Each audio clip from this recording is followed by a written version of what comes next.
Rolling. Okay, so Mom, why don't you tell us about a time when you were with the horses with your Uncle Ben? Oh, sure.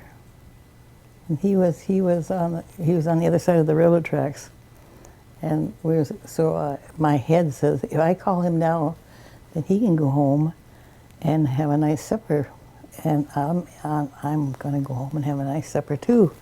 Well, we got up to the railroad tracks, and Uncle Ben got the horses unconnected, and we came up to the railroad tracks, and the horses got a little excited, and Uncle Ben put me on the middle horse and set me on the top of the horse, and the horse went a little bit crazy, and I'm in the top of the railroad tracks, and Uncle Ben is scared out of his wits because the horse kept bucking, and we were sitting up on the top of the horse, and I finally slipped down between the two horses, and Did you get hurt on that? yeah, I have a scar about here to there And then, on my knee. then you had to tell your mom and dad about that? Oh, no, we tried to hide it, but that didn't go very well. That was really scary Yeah. because he had a big gash in my leg and like that. But You had a that's really normal. Good time on the farm. I had a great time. I wouldn't Growing trade that for nothing. Yeah. What'd you guys use the tobacco for? Smoking made snuff. Anything you could think of, I think. Did you sell the tobacco as We baled it in the barn and sold bales of tobacco. Like about this big and this here big. is it That pretty was- easy work? No, it was very hard work. And the bale should be, square and look nice. But the tobacco buyers would be around all winter buying the tobacco from you. So Now, did your dad help with that? yes, he did. I thought he worked in the cities. He did for a while, but he also worked in between time up on the two farms. He'd come down and give us a hand with it. Well, so tell us about your dad. What did he do? And did he work in the cities? Did you say what did he do there? Yeah, he worked. I think he bought a lot of tobacco for what's his name? Then he resold that again, the baled tobacco. Okay. What was his name? He lived in Watkins.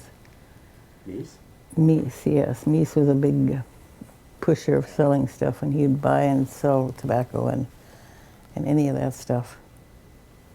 So, yeah, he was a salesman, but a good guy. So what other stories are you kind of looking for? Well, I don't know. We'll get there. What I want to know is our origins. Where were your parents from, and where were your grandparents from? Okay, my grandmother and grandfather, well, my grandmother came from Germany. That I know for sure. And my grandmother, I'm not so sure where she was moving around. She did a little moving around. They had a lot of cousins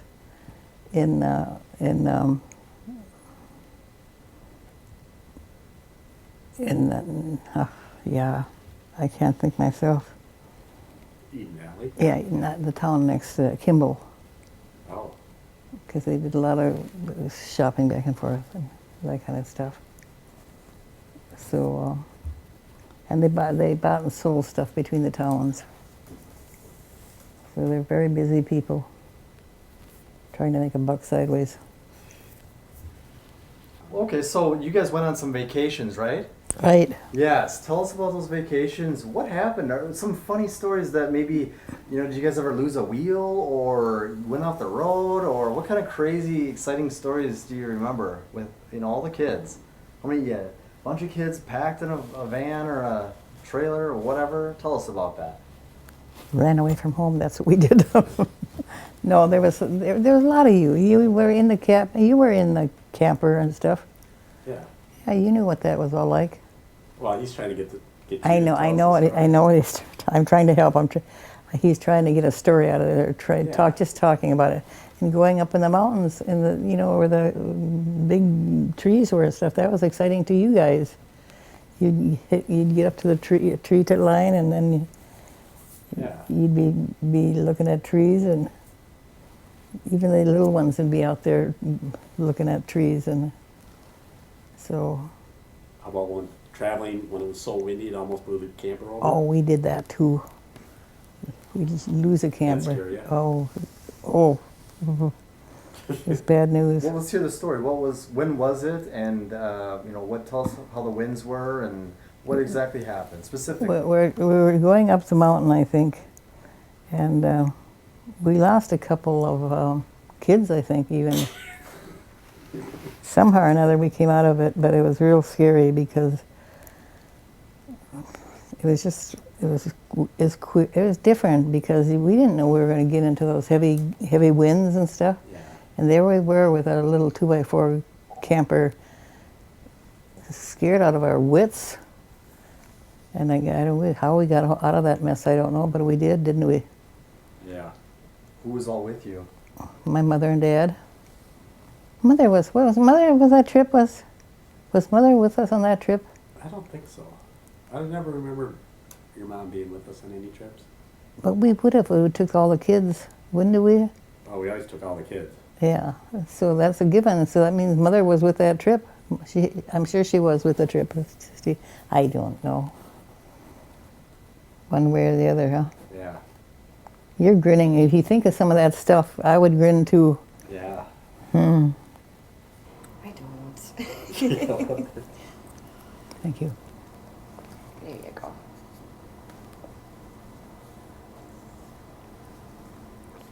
Thank you again. Thank you. Okay. Telling them about the time that Tim didn't want to go to school up at Adams Elementary. Where did he go then? I remember. Well, You took him up there, dropped him off. By the time you got home, he was already back home. He was home early. Okay, tell that story from its entirety. Well, Tim hated school. He hated school so bad.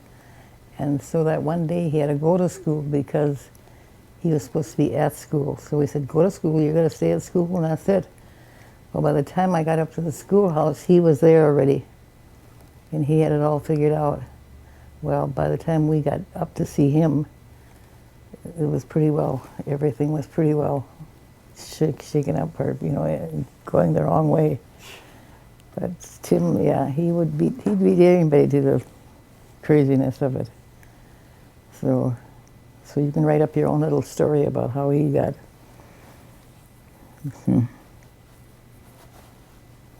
Yeah. How about fishing? You remember going down and fishing down by the river? We caught a big old catfish. I don't remember that. That was a good one. Tell you what, Luke, go sit over there and let Mom run this. You tell the stories. Yeah, the Tim story was pretty good. Even though the trailer house was swaying, and it was not a good feeling. I think a couple of the kids said, Mother, we want to get out of this. Just get us out of here. I think that was when that tornado was coming through. I think so too. No, when was this tornado? When was the tornado? That tornado was like back in 1965, and you remember your two brothers were down, Larry and George, and they were over in Spring Lake Park. Do you remember that? No, I don't remember that. Oh, and they ended up getting flipped over in their car, Mm. and they came over after. Mhm. They said, "Yeah, we probably shouldn't have been down there chasing the tornado." Oh, But Larry's hands were cut from holding on to underneath the dash when his car was getting rolled over. oh man. Yeah, that was an awesome story. Yeah. Well, you had a sister, right? Mary? Mm-hmm. Tell me a little, what did you guys do when you were growing up? Some stories or something that might have happened. How was your guys' relationship? I thought it was fairly good. Who was that? Who? Mary and Jeanette and Irene, because they were all about the same size, age. So, and they were together. They would play together and stuff. So you'd see them more than you would the rest of us, I think. So How far apart were you with age? not that far apart, Luke. How about you and Tom? You and Tom were really close, weren't you? Yes, we were. I always thought we were very close. And then, so what type of things did you do with With Tom? who? With who? Tom, my brother. Did you guys? Huh? I need her to say it. Tom, of course, Tom. He was a good guy. Tom was a good guy. You can just take it from there. But he understood a lot of stuff. So that helped immensely. It helped all the way around. So that was good.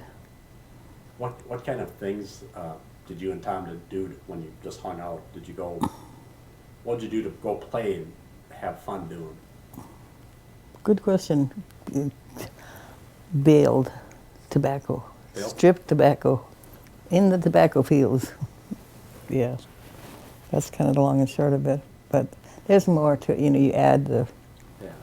little stuff to it. But Do you remember any specific stories that you and him? Did you ever get any trouble or? not basically. Him and I, the barn started burning, and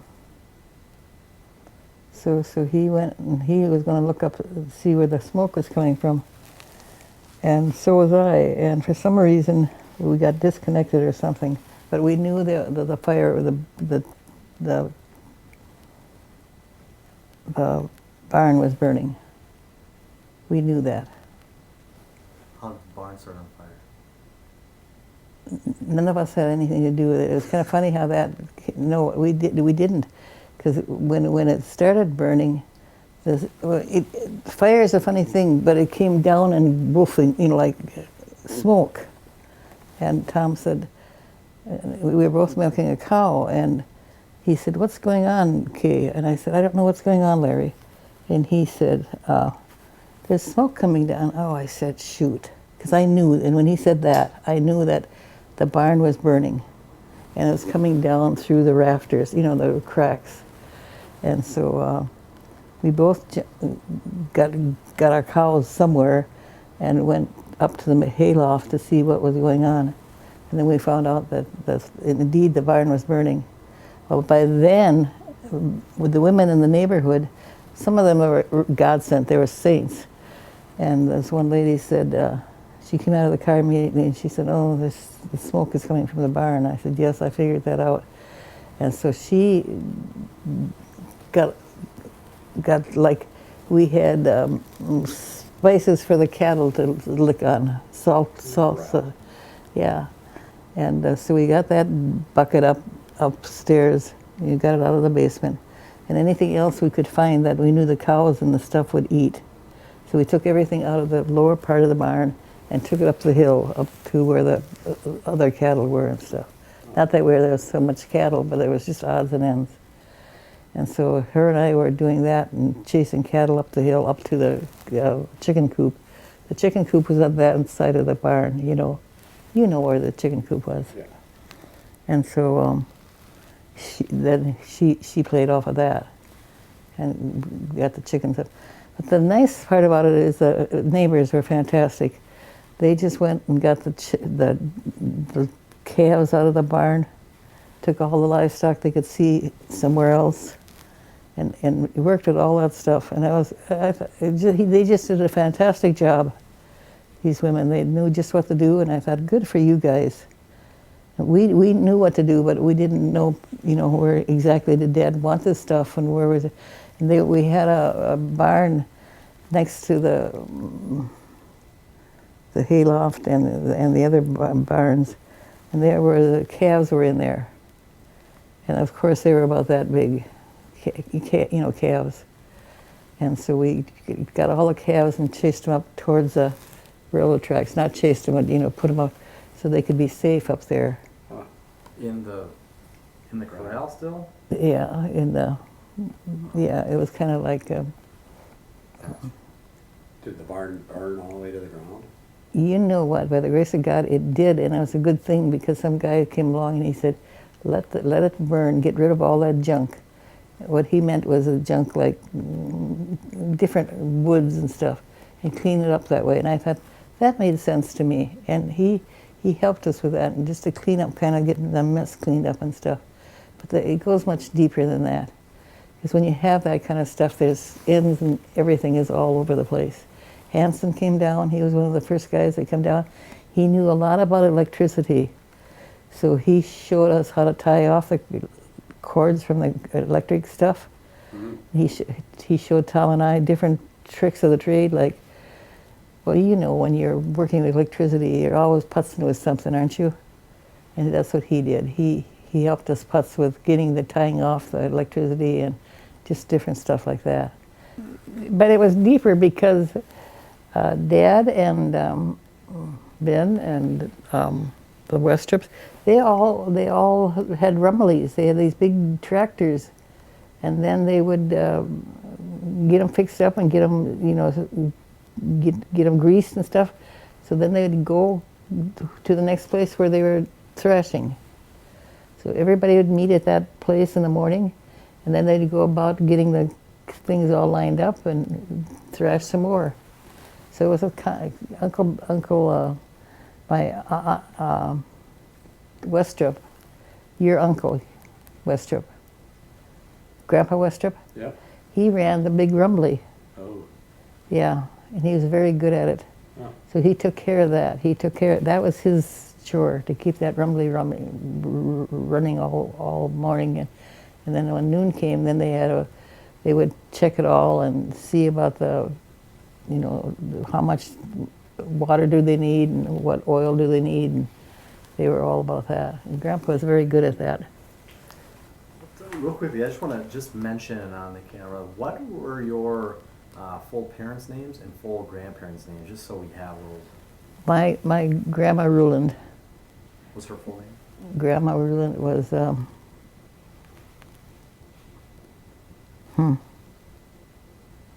she was a Ruland. Yeah, I should know more about her too. She could tell stories. She could tell you the best stories in the world, and we would all be so gloogle-eyed and listening to her because she was good. And then, yeah, she was in the barn a lot. She took care of the pigs, fed the pigs. That was her job. I don't know what else was her job. Some of that stuff. But anyway. So you got Grandma Ruland, and then what was your dad's full name? Leander Ruland. What was that? Leander Leander. Ruland. And did he have any brothers? What was his brothers' names? Ben and what was his brother's name? Ben and Joseph. Joe. Just had two brothers? He had more than two brothers. They had. Those are the two that you remember, though. Yeah, I remember those two. Do you remember any of the other ones? Sure, Mike, Joe, and the one in Dakota Valley City. What was his name? I don't know. But when something like that happens, everybody pulls together and they're all over the place, and you're wondering if we're ever going crazy or something. But anyway. So what was your mom's name? Lucy Westrup. Lucy Westrup. Okay. Mm-hmm. Grandpa Westrup's sister. And what were brother. brothers and sisters? Yeah. Do you remember your aunts and uncles Mm-hmm. on your mom's side? Mm-hmm. Who were they? Just the name. Joseph Westrup, Albert Westrup, Lucy Ruland Westrup. Yeah, there was a whole load of them. There was 12, I think, of them. That was a big family, and they did a lot of stuff. So you came from a family. Your mom came from a family of 12. How many were with your dad's side? Well, my dad was Leander and Lucy and Jack Westrup, Tony Westrup, Joe Westrup. These are all Westrups. That's on your mom's side. Yeah, yeah. Now, did your dad come from Eden Valley? Mm-hmm. That's where he grew up at? Yeah, that's where the house was. The family home was there. So your grandpa came from Germany, and they moved right from Germany? Grandpa Westrup didn't come from Germany. I don't know where he came from, but he was, he wasn't from far as I know, he didn't come over from Germany. Grandma did, and Joseph Westrup did. The Westrups came directly from Germany. From what I know and what I hear. So the person could read, you know, if you just go through the books a little bit or go through some of the stuff, I think you could find that out. I think that- Rulins might have already been here a generation.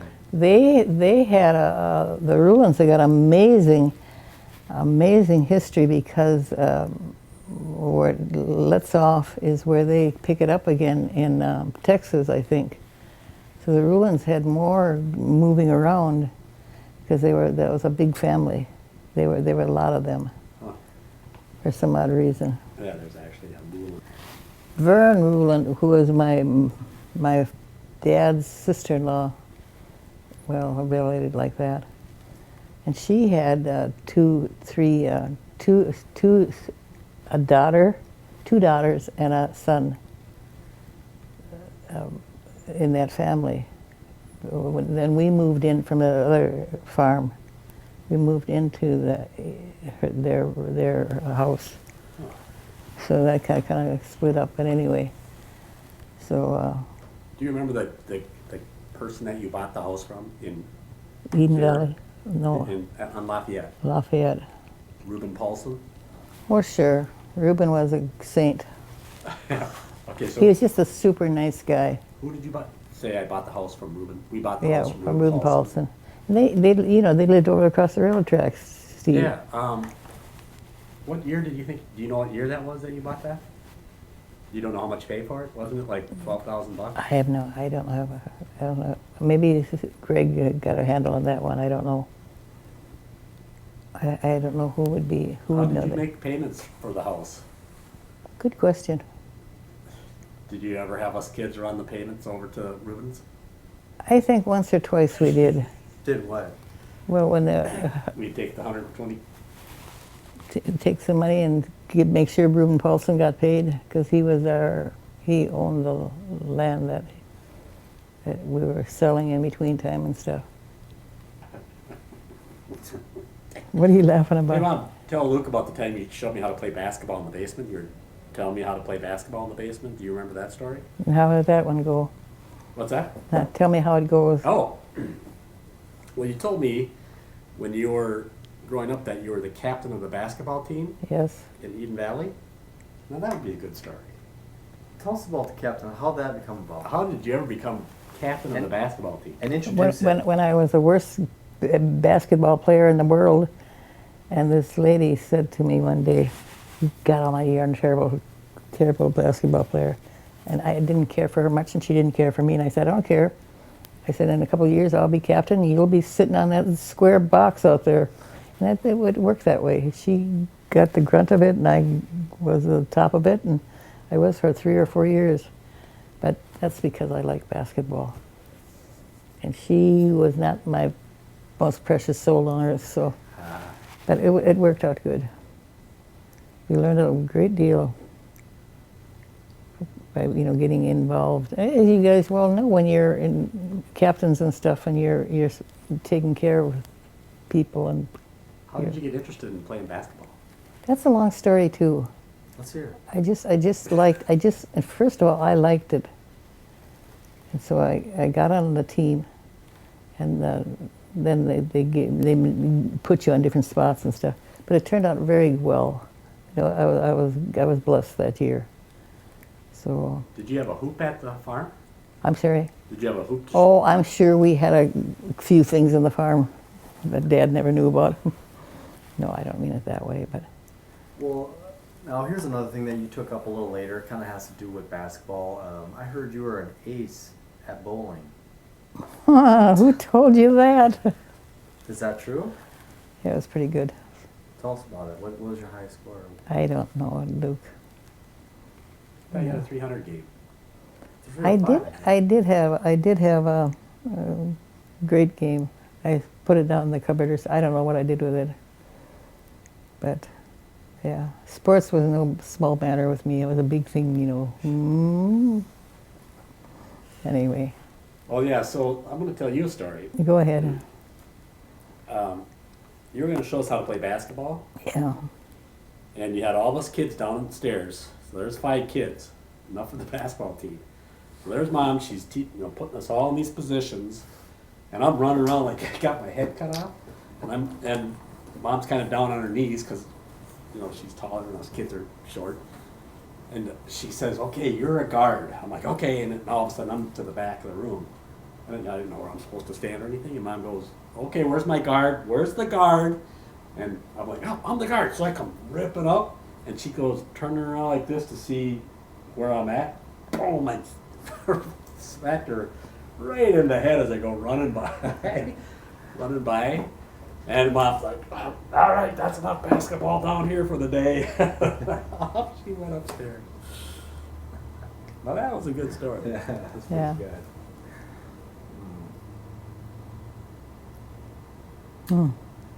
Well, other than that, You can just about make it up because it kind of floats that way anyway. I mean, everything's there. I mean, did you ever live in Seattle? strange, no, I was never in, I never lived there. Well, what about like Parker's Prairie? I was there with your dad, Where? Parker's Prairie, because we stopped at the hotel in Parker's Prairie one time. And so then I got to see Carmen Harris and some of those guys like that. It was different in those days because, as you well know, now you had cars. You probably had a car to run around with maybe a little bit, or did Dad ever leave you run around with you? So you had a chance to get in the car and move around. Yeah, that was a little bit different. Cars weren't that easy to maneuver in those days. You didn't have the gas and the oil and the everything you'd like to have, if my memory serves me right. So anyway, I think if you gather a couple more of these kids there, you get Tom and Mary and Jeanette, they could tell you stories about where they've been and what they've been doing, and you know, Luke wants to hear the story coming from you. yeah. Well, and you were with the Red Cross, right? Yes, I was. Tell us a little bit about what were some of the things you did with the Red Cross. Well, that came a little bit. That came into the. That was part of my stuff for whatever. What's that? Well, with Red Cross. I was in it, but it was a different. Like that's part of your job. And at that time, that Red Cross was part of my job. Did you like that? I really enjoyed the American Red Cross because I had two women in there that I could do no wrong. What a blessing. And they just helped me through guided me through a lot of the details of American Red Cross and what they do and where you get off at. And just a neat, nice experience. What type of work did you do? That's a good question too. Oh. I did a lot of. It seemed to me I did a lot of book work, or quite a bit. But see, that could be all mixed up with a whole lot of stuff.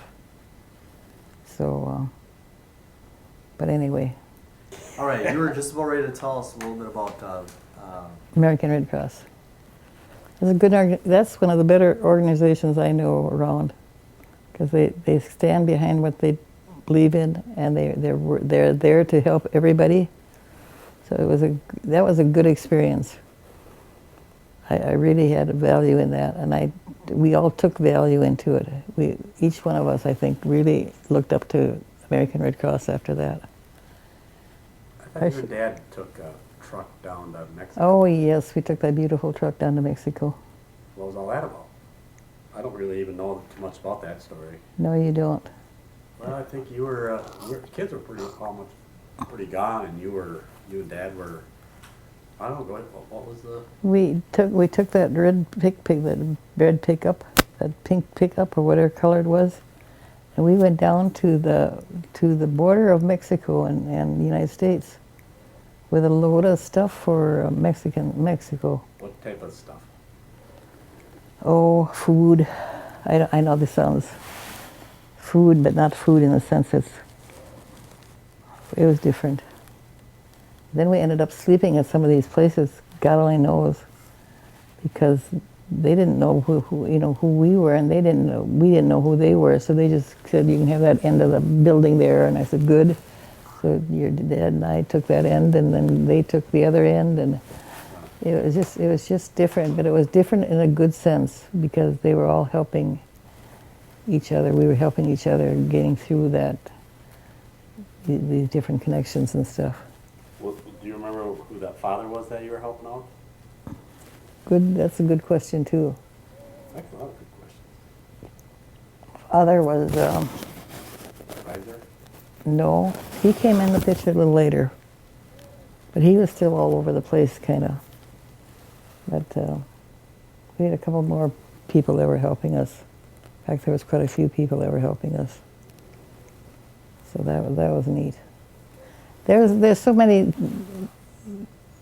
You'd have to go back and kind of get this piece together a little bit. But there's so much stuff to all of this. Because you think, well, that shows up there. Well, like, how is it that it shows up there, but it doesn't show up over there? Just stuff like that. We had one lady. What did she do? She made. Well, it's back to the cooking stuff. But she had every morning. She had a whole batch of tacos or chills and stuff, and she had it out there, spread out for people to eat. Nice. Yes. You really get to know, the nice part about this whole trip was you get to know the people that are in the background and doing wonderful things. I was just amazed at some of that stuff. And they knew us and they treated us very well. So that was nice too. So in odd situations. And they were odd. Didn't you have someone from Mexico come live with you? Oh, we had, who did we have, Steve? Yeah, what was his name? Jose? Jose. Very good. Yeah. How did he do? He was a little rascal. Why is that? Oh, he just, if we went down to Mexico, how would we feel if you had these groping people at your door every minute? I guess, I don't think they thought we were so slick, I don't know, but anyway. Yeah. But maybe he was with us for quite a while, Jose, wasn't he? I believe so. Yeah, I believe so too. And then where did he end up? Sing Sing? No, I'm just kidding. I thought he went down to Michael's. Yes, he did. Thank you. He went there because Michael wanted somebody, because he found out how handy that was to have him helping him with different stuff. So that worked out really nice. So Jose got to see the other side of that story, how they got treated and so forth. Huh. There's so much of that stuff all through this. Yeah. Unreal. Oh, yeah, there's a lot of stories. I mean, we did a lot of stuff. Mm-hmm. So what are some lifelong lessons that you've learned From the trip or from whatever? from just life? What do you want to pass on? Well, I keep telling everybody now, when we're all through this here, there really aren't evil people. There's people that'll jerk you around and they'll play the game solid. But on the whole, people are good. You learned that already, and Steve has learned that already. I know Steve has learned it, and you have too, and Greg has too, that people on the whole are good. And if you can get that point across to kids or when they're growing up or in between that growing up and stuff, that's a good thing for kids to learn and to know. Because people on the whole are good. Things happen to them. Things that grown-ups don't even know that are not good. And there they are. The kids got the ball game on their head, and there they are. They're messed up. But on the whole, you'll find that most people, the majority of people, are good people. Yeah. And if you can keep that in front of your kids and have those kids realize, then they're going to treat their elders better, and they're going to treat each other better. And if you get that coming down, you got a great thing going on. What's your thought? I agree with you. I think that's spot on. Hey, kind of like treat others as you want to be treated, right? Mm-hmm. And if you treat everyone as though they're good, then generally you're going to be a pretty good person. Mm-hmm. Mm-hmm. So I feel that more now than I ever have, Luke. There's so much goodness in people, and if we could only pull that out instead of all the other crap that comes out, that'd save a lot of skins. And you too, Steve. You were an ace in that. You did a great job in that when you were growing up. Huh. Give me an example. Well, you had a couple of good Star and Tribune people in your couple of routes, didn't you? Yeah, they paid you well, didn't they? And they kept it On up. the route, yeah. I don't remember who they were at all. Well, who were some of your people that you had? You had Reuben Paulson for one, didn't you? Yeah. And he was a straight shooter. I mean, he kept things square. So. Do you ever remember, back to the paper, do you ever remember having to go collect money for these guys? Oh. Who was the guy who was that one, Steve, in Paulson's in there, in the back? Hayes. Hayes. Oh yeah, what a winner. What was it? That was pretty crazy. Why was that so crazy? What happened? He would, well, now let me see if I got some money back there. Then he'd stop into the bank room, and we'd be waiting and waiting for him, and finally he came out with, he'd pay you a couple of cents. So when they gave you a couple of pennies or whatever. He lived in the junkyard. Yeah. And he'd pay like half a year. Oh. So every half a year you'd have to go back. They would take us down to the house to collect the money. And the dogs are, they're on this little dinky chain, and they're just, they wouldn't even get out of the car. They'd send us up to the door to knock on the door, and big old picture window with one crack right in the middle that was all shattered out, and it looked like a bullet. And you'd walk into their place, and it was just a little dinky path that meandered around the house, and just crap everywhere. Yeah, it was just, Good luck, son. We'll be right here in the car. The car's running. yeah. Do you remember that, Mom? Oh yes, I remember. Everybody was scared stiff. We didn't know what to do, I think. You know, the first time was just, it was like, But he became a good customer, didn't he? well, you paid all the time. Oh, yeah, You had he to know that, well, every 6 months, you'd have to go collect. Of course, they'd prepay. Yeah. Yeah, that was. But Did you anyway, like having the paper out or the paper shed having running that? that wasn't a bad and good. But the papers were at least in the shed, so it was handy for you guys. We had what was her name? She was a good dog. What was her name? Parquet. I'm sorry. Parquet. Yes, she was a good dog. What was the name of it? Parquet. Yeah. She was just a good dog. And what about Queenie? Queenie was excellent. Every kid should have a dog like Queenie. Queenie was, I knew you guys were safe when you had Queenie with her, when you'd go out near Easter Road and stuff, because she was just that type of dog. She was a good dog. We'd just all get together and have a good time. When did you make a ton of Lefsa? Yeah. We started that early, didn't we? Yeah. What are you doing? What was that? Making lefse, Who do you do that with? your family. And then don't we do something else as a tradition? Hold hands and. Pray for each other. Oh, we say thanks. Yeah, we do say thanks. Yeah. Thank you, Steve. And then what do we do on Christmas? I know you're not going to forget this one. What do I do at Christmas time? You used to make the best lutefisk and lefse ever. And that was at Christmas time, huh? Yeah, lutefisk. Remember how you make that yet? I think so. You could probably still whip it up, huh? Yeah, that was work, huh? That was fun though. Yeah. What about Easter? Well, tell us a little more about Christmas. Oh. What happens typically on a Christmas Eve?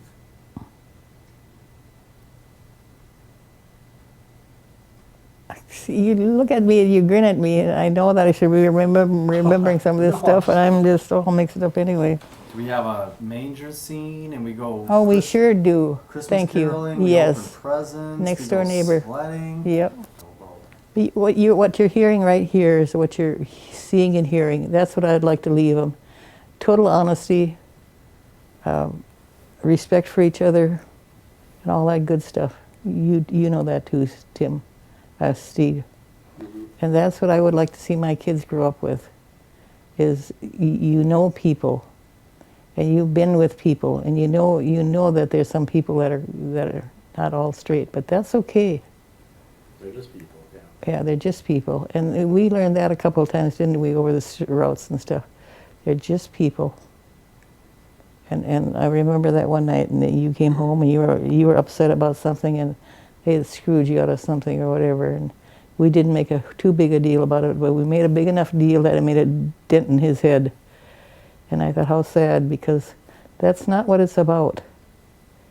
If you can get that into your kids and your grandkids, get that in their head, their mind, that isn't what life is about. You know, life is really important, and it's good. If we can go with that attitude, then you've won it. And I always think of that when you and remember too, a lot of people don't have it good. There's ruckus at the house. There's things going on, and if we could help that situation, you'd help that whole string come up. So and we've been there. We saw it. You hear about it and you see it. So our family has just been terribly blessed. I just think that's the best thing that ever. Knocking on wood. Oh, absolutely, Steve. Yeah. Absolutely. Because there's so much stuff that goes on all the time, and we don't know where everybody's at. But thank God in heaven that it doesn't stay that way all the time. There's a lot of, well, I think there's just some, and I've been saying this for the last 2-3 months. People are good. Tuck that away in your head, but people are good. You know, and if you can convince, if you can get that across to 2-3 people, that's a blessing. Yeah. And your vocations and your I'm halfway done. well, that's good. All right, now is that it? That it? That's it. You have anything you else want? to say? Anything else? Anything that pops into your head?